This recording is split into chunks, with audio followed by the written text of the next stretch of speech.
What if the whole idea of genius is backwards? What if the people who seem impossibly brilliant aren't blessed with some magical gift, but rather they've simply learned to use their mind in a way that anyone can learn? Most people think intelligence is fixed.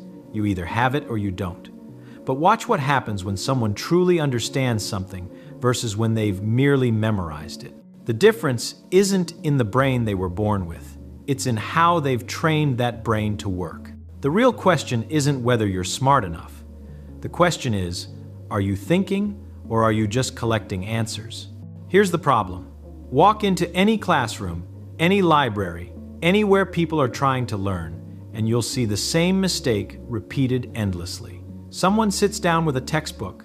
They read a page. They underline the important parts. They read it again. Maybe they copy some notes. They feel productive. They feel like they're learning. But ask them to explain what they just read without looking at the book, and watch what happens. They stumble. They use the exact phrases from the text. They can't put it in their own words. They certainly can't explain why it's true or what it really means. This is the illusion of knowledge. It feels like learning because you're doing something. Your eyes are moving across words. Your hand is moving across paper. But your mind? Your mind is just a passive receiver, letting information wash over it like water over a stone. The brain doesn't work by absorption, it works by reconstruction. This is fundamental, and most people never grasp it. Think about what happens when you really understand something.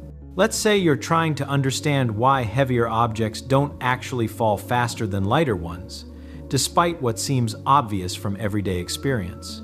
You can memorize that Galileo proved this. You can write it down. You can repeat it on a test. But do you understand it? Understanding means you can rebuild the idea from scratch. You can explain why a feather and a hammer fall at the same rate in a vacuum. You can work through the reasoning. You can answer questions you've never been asked before because you grasp the underlying principle, not just the conclusion. This is the first key to training your mind. You must become an active rebuilder, not a passive receiver. Here's how this works in practice. When you encounter an idea, any idea, your immediate instinct should be to take it apart and put it back together in your own way. Don't just read that energy equals mass times the speed of light squared. Stop. Ask yourself, what does that actually mean? What's energy? What's mass? Why would they relate this way? What would happen if this weren't true? Take a simple example everyone learns. The area of a circle is pi times the radius squared. Most people memorize this formula. They use it on tests, but do they understand it? A trained mind approaches this differently.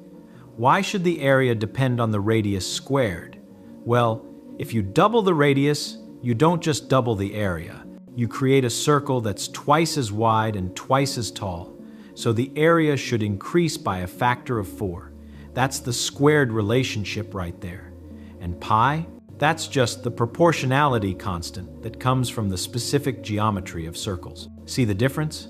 One approach gives you a formula to plug numbers into. The other gives you understanding you can use to figure out related problems, to spot mistakes, to actually think with the knowledge. This leads to the second principle: test yourself brutally. The mind is a master of deception.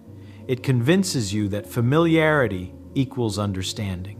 You've seen an equation before, so you feel like you know it. You've heard an explanation, so you believe you understand it. But familiarity is not understanding. The only way to know if you really understand something is to close the book, put away the notes, and try to explain it from scratch. Better yet, try to explain it to someone else who knows nothing about it. Or write it out as if you're teaching it. This is uncomfortable. This is where you discover all the gaps in your understanding. That equation you thought you knew? Suddenly you can't remember why that term is negative. That process you thought you understood? You realize you skipped 3 steps in your mind without noticing. Most people avoid this discomfort. They keep rereading. They keep reviewing. They stay in the safe zone where they can look at the material and think, yes, I know this. But recognition is not recall. Recognition is not understanding. A trained mind seeks out this discomfort. It deliberately tests itself at every step. After reading a section, close the book. What were the main ideas? Can you explain them without looking? Can you solve a problem using those ideas? If not, you haven't learned it yet. You've only been exposed to it. The third principle might seem contradictory. Play with ideas. Learning isn't meant to be grim determination and forced memorization. The brain learns best when it's curious, when it's exploring, when it's asking what-if questions. Take any concept you're trying to understand and push it to extremes. What happens if this number gets very large? Very small? Zero? Negative? What if you reverse the process? What if you change one variable? Suppose you're learning about levers. Don't just memorize the formula for mechanical advantage. Play with it. What happens if you make the fulcrum very close to the load? The force you need gets smaller, but you have to move your end much farther. There's a trade-off. Why? Push it further. What if the fulcrum is right at the load, at your hand? The formula breaks down in interesting ways. This kind of play isn't wasting time. This is how understanding deepens. You're exploring the boundaries of an idea, seeing where it works and where it fails, building intuition that no amount of memorization can provide. Here's something profound about how the mind actually works. It doesn't store information in neat, labeled boxes. It stores connections, patterns, relationships. When you play with an idea, when you connect it to other things you know, when you look at it from different angles, you're building a web of associations. And that web is what makes knowledge retrievable and useful. Think about someone who's genuinely skilled in mathematics. They don't just know formulas. They see relationships. They recognize patterns. They can approach a new problem and think, this reminds me of that other thing. Maybe I can use a similar approach. That ability doesn't come from memorization. It comes from playing with ideas until the connections become natural. The fourth principle, simplify ruthlessly.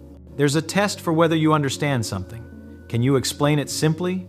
Not with jargon, not with complex terminology, but in plain words that anyone could grasp. Complexity is often a mask for confusion. When someone explains something using lots of technical terms and elaborate constructions, it's frequently because they don't really understand it themselves. They're hiding behind the language. Real understanding strips away the unnecessary complexity. It gets to the core of what's actually happening. Take the concept of entropy. In textbooks, it's described with statistical mechanics and thermodynamic equations. But what is it really? It's the universe's tendency toward disorder. A drop of ink spreads through water because there are vastly more ways for the molecules to be spread out than concentrated. That's it. That's the fundamental idea. The mathematics describes it precisely, yes, but the core concept is simple. When you're learning something, keep asking, what's the simple version? What's really going on here beneath all the fancy language? If you can't find the simple explanation, you probably don't understand it yet. This doesn't mean everything can be reduced to a sentence. Some ideas are genuinely complex, but every complex idea is built from simpler components. Break it down, find those components, understand each piece, then rebuild. Now, here's what's really happening when you train your mind this way.